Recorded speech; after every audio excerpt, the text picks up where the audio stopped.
Nah, kali ini saya mau sharing gimana caranya bikin soto Madura atau soto kuning. Nah, ini saya pakainya cuma daging sapi aja. Tapi daging sapinya saya pakai bagian sengkel tuh ya, yang banyak urat-uratnya. Kalau yang masih suka makan jeroan seperti paru, babat itu boleh ditambahin. Tapi prosesnya jangan dicampur. Biasanya itu babat digodok dulu sama jahe sampai nggak bau lagi, baru diiris-iris, nanti bisa digabungin sama daging yang sudah setengah empuk. Nah, sekarang saya kasih contohnya cuma yang pakai daging sengkel aja. Ini daging sengkelnya saya pakai 1,2 kilo atau 1200 gram. Nah, ini dagingnya seperti biasa akan saya godok dulu dengan air. Ini saya pakai airnya 3 liter. Kita godok, kita nyalahin api, jangan ditutup sampai nanti mendidih. Kan tuh banyak busanya. Busanya kita buang, terus kita tutup. Kita tunggu kira-kira 15 menit. Nanti biar diangkat untuk diiris kecil-kecil seperti potongan sop. Itu tujuannya biar gampang nanti ngirisnya. Kalau mentah gini kan diirisnya agak-agak susah ya. Setelah diiris-iris, kita balikin lagi, kita godok dia sampai 45 menit, kurang lebih 3/4 empuk, baru bisa kita tambahin nih bumbunya. Bumbunya di sini cuma kunyit dan jahe. Nah, kunyit dan jahenya ini saya pakai jahenya 50 gram, kunyitnya saya pakai 30 gram. Nah, ini nanti di blender sampai halus, terus nggak usah ditumis, pokoknya habis di blender nanti prosesnya saya kasih lihat lagi, cuma dicemplungin. Nah, temen-temennya atau kondemennya itu apa aja? Saya di sini biasa kalau soto Madura kan ada telur rebus, terus nanti sambelnya kita bikin pakai cabai rawit yang digodok dengan 3 buah kemiri. Ini cabai rawitnya saya pakai 20 biji, terus kita godok sampai misalnya 1 cup. Nanti airnya kurang lebih tinggal setengah cup, baru kita kasih garam dan kita blender. Selain telur dan cabai, itu nanti pakai ini pakai kerupuk udang. Biasanya makannya enak pakai kerupuk udang.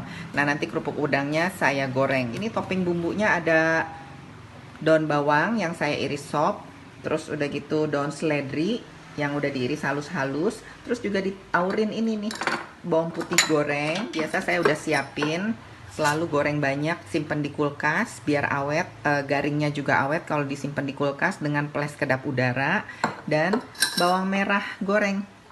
Nah, seperti ini kalau udah masuk kulkas dia agak pucet ya. Nah, ini nanti kita aurin di atasnya. Jangan lupa juga ini harus ada jeruk nipis. Nanti jeruk nipisnya diperesin kalau kita saat makan. Jadi tinggal kita taruh aja di meja seperti sambal. Udah, kita proses ya sekarang si dagingnya. Ini masih airnya suhu ruang. Nanti saya godok, kita masukin dulu dagingnya ke dalam air. Nah, ini ya, busanya kita angkatin. Jadi kalau ngegodok dagingnya jangan ditutup. Kalau ditutup busanya nggak bakal keluar. Jadi kita nggak bisa bersihin nanti kaldunya. Nah, kalau udah bersih busa-busanya diangkatin, kita tutup. Kita tunggu dia mendidih 15 menit biar lebih gampang nanti kalau diiris-irisnya ya. Sekarang udah mendidih, kita kecilin. Nah, ini udah 15 menit, saya mau angkat dagingnya ya. Untuk kita iris kecil-kecil seperti irisan sop. Nah, ini dagingnya udah diiris-iris kayak irisan sop. Sekarang kita balikin lagi ke kaldunya. Kita tunggu mendidih. Kalau dia udah didih, terus kita kecilin. Ini kira-kira 45 menit, nanti saya kembali lagi untuk kasih bumbu. Oh ya, bumbunya kan tadi cuma jahe sama kunyit. Kalau punya bumbu merek Bambu yang untuk soto daging, itu juga bisa ditambahin 1 bungkus. Kalau yang kayak saya nggak mau pakai bumbu instan, udah cuma jahe dan kunyit juga udah enak. Nanti kita kasih kaldu ayam sedikit. Nah, ini ya udah 45 menit dagingnya saya godok, udah 3/4 mateng. Kita bisa tambahin bumbunya. Kunyit sama jahenya tadi saya udah blender pakai air sedikit karena kan kita nggak tumis. Jadi bisa ditambahin, dicampur dengan air. Ini kita masukin semua. Kalau bisa blendernya sampai ampasnya halus. Jadi nanti dimakannya nggak gredes-gredes ngeres gitu ya. Ini apinya bisa kita gedein karena tadi masuk bumbu. Terus kita kasih garam biar nanti dagingnya ada rasa. Ini kita kasih aja kira-kira 1 sendok makan. Setelah itu nanti bisa dicoba lagi rasanya kalau sudah selesai finishing bumbunya. Nah, ini kita lihat dagingnya. Nah, Ini kan masih banyak urat-uratnya kayak gini. Ini kira-kira setengah jaman lagi proses memasaknya baru bisa semuanya empuk matang sempurna. Ya, sekarang kita gedein sampai dia mendidih. Kita tunggu lagi setengah jam. Nah ini ya sotonya, saya masaknya totalnya 1,5 jam untuk sampai bisa empuk. Nah sekarang kita bisa finishing untuk ngebumbuinnya. Tadi kan udah dikasih garam kira-kira 1 sendok makan. Sekarang bisa dicoba lagi, kalau kurang kita bisa tambah setengah sendok makan, 1 sendok teh lada,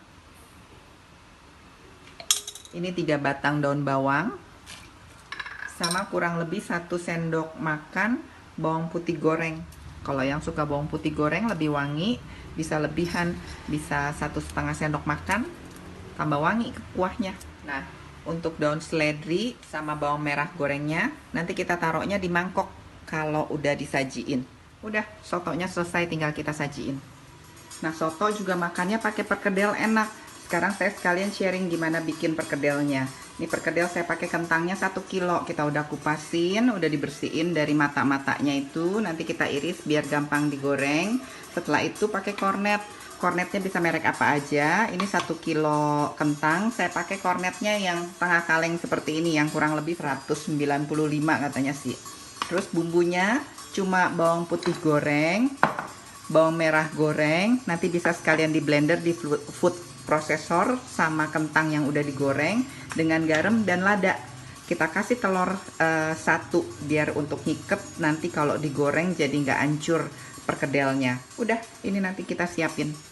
Nah ini kentangnya udah diiris-iris, kita siap goreng kalau minyaknya udah panas. Nah ini ya perkedelnya siap kita olah. Ini kentangnya udah digoreng. Sekarang kita masukin aja langsung ke food prosesornya. Kornetnya, telur, 1 sendok makan bawang putih goreng. Kalau yang suka wanginya boleh lebih ya, 1 sendok makan bawang merah goreng, 1 sendok teh lada, sama boleh dikasih pala sedikit biar wangi. Dan garam secukupnya ya. Ini saya pakai kira-kira setengah sendok makan. Udah, kita bisa blend jadi satu. Nah ini ya, kalau udah kecampur kayak gini bisa kita bentuk nanti. Nah ini perkedelnya saya bentuk bulat-bulat. Kira-kira ini saya pakai 50 graman ya. Kita bentuk semua sampai adonannya habis.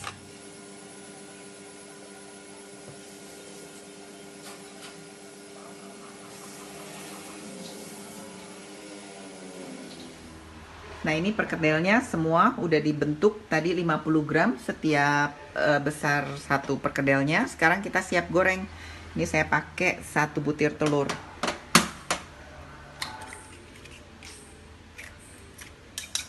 Kita kocok.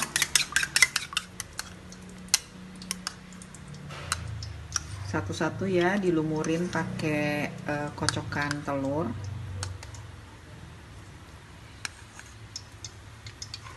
Kita goreng sampai matang, sampai kuning. Nah ini ya cabenya udah saya rebus. Tadinya 1 cup airnya, sekarang udah berkurang, kurang lebih setengah cup dengan 3 buah kemiri. Kalau udah direbus kita bisa blender. Kita tambahin garam kira-kira setengah sendok teh aja. Udah blender sampai halus.